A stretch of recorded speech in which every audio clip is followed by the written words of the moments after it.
the paratroopers came down there, wanted to know what was going on. We told them, and they arrested quite a few of the so-called civilians, which were German soldiers that were going to attack. And then from there, we started going down on the Autobahn, and we went all the way to Bad Reichenhall. That was that was our stopping point. And when we got to Bad Reichenhall, it's just a short way from Berchtesgaden. And when we got to Bad Reichenhall, we stayed there for a while, and with some incidents happened there. But we went to the Berchtesgaden, and when we arrived there, it had been bombed quite badly. But when I got in there, I accidentally, I don't know why, I got the handle of the conference door, and I still have it, and I'll show it to you in a few minutes. And when we got inside there, it was pretty well shattered. The elevator was out, and I took quite a few pictures there, incidentally. I'll show you those. And I was scared to take pictures. I picked up a camera here in the United States at one of the Rexall stores for about $1.98. It only take 12 pictures of a 27 camera. And I had the feeling that maybe they would confiscate that thing, you know. I had some film, I think about 4 rolls, but I didn't start taking pictures till March.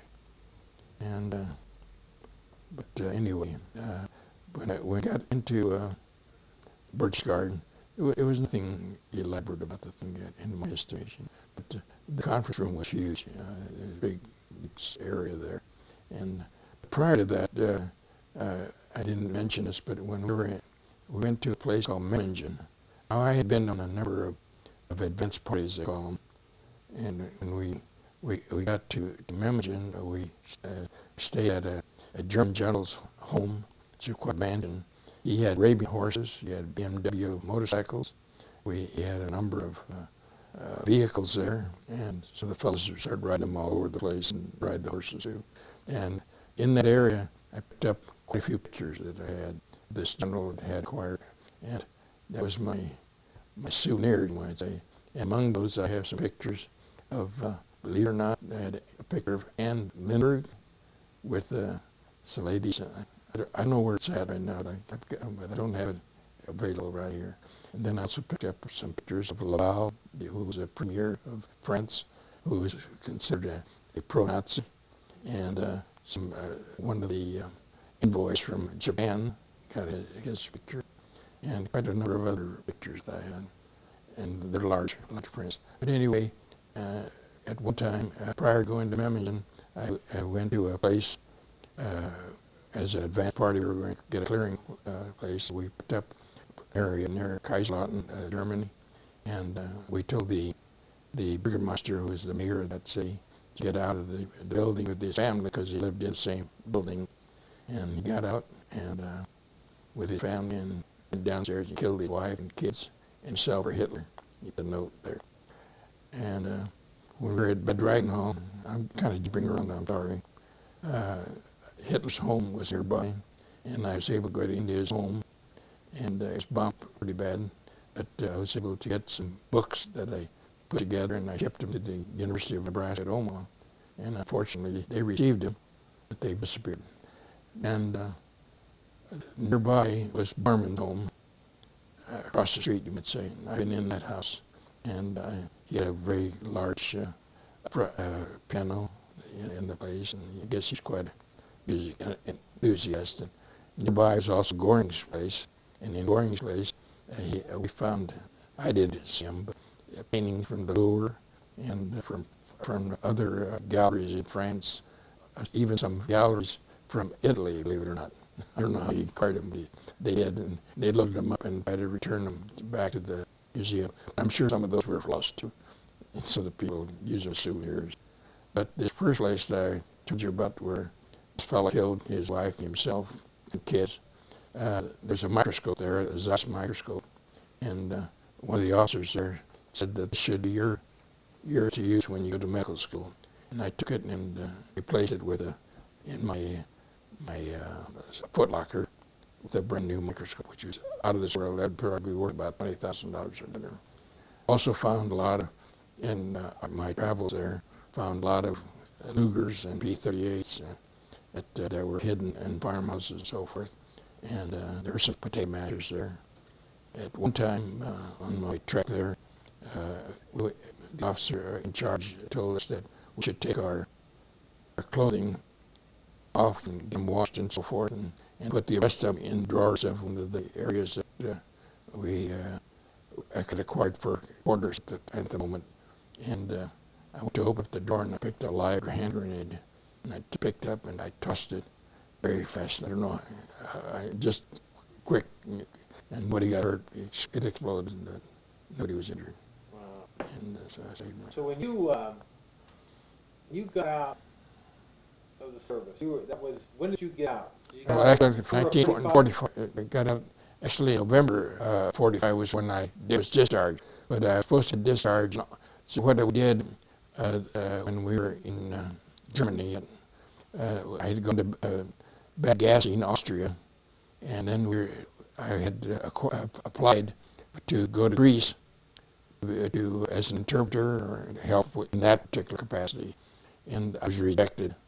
I don't know what the reasons for it. They told me that I was going to be the nucleus of a group that was heading out to Burma. Oh. And at Burma, we were supposed to hit Japan with our airborne outfit, but we were kind of an advanced party, you might say. How did you feel when you heard about the bomb being dropped on Japan?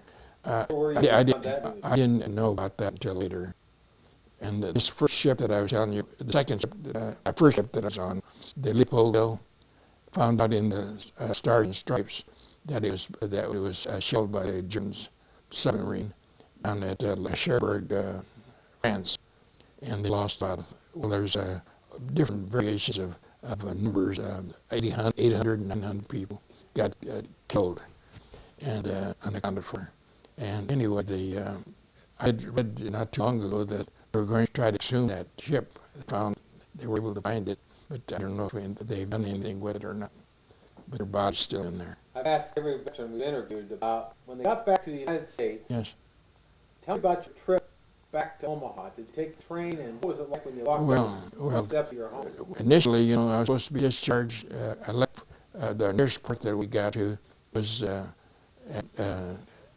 Virginia, Hampton Roads, Virginia. And then we took our trip back to Fort Leavenworth, Kansas. Then they had so many people being discharged, they gave us furloughs. They kept furloughing us back and forth from Omaha to Fort Leavenworth. I get back, and my son said, "Well, you better get back to home again." And when I got home, I had to tell him I'm going back to Fort Leavenworth. And I was going to get married, and they kept doing this repeatedly. I think at least a period of 6 times.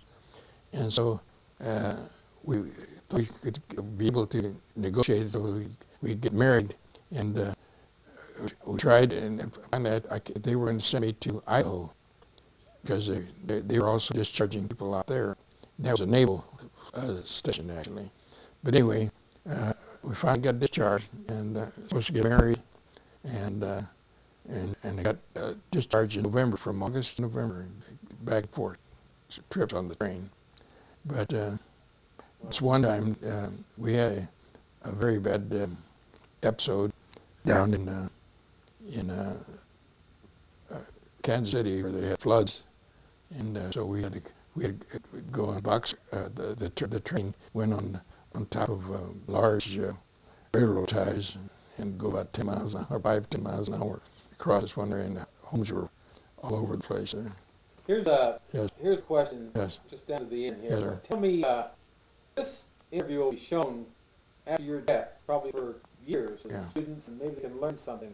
What message do you have to future generations or younger people about what your generation accomplished? What's the lesson to be learned? Well, I think it's a temporary lesson myself, because we continue to have wars, and there's got to be a better understanding and learn the philosophy of the different nations that we're being involved with, you might say, in combat, and to keep and step up and adhere to the principles that we're always adhere to, and it's freedom. And those principles are undying principles, as far as I'm concerned. And I want you to look at Jay. We're having everybody salute the camera. I want you to salute and hold your salute till Jay gets it, okay? So go ahead and salute. I'm trying. My hand's bad. Thank you very much. Now, Yes. the doorknob and whatever you have. Hang on, let's take your mic off. Oh, I'm sorry, I forgot about that. And Jay can shoot that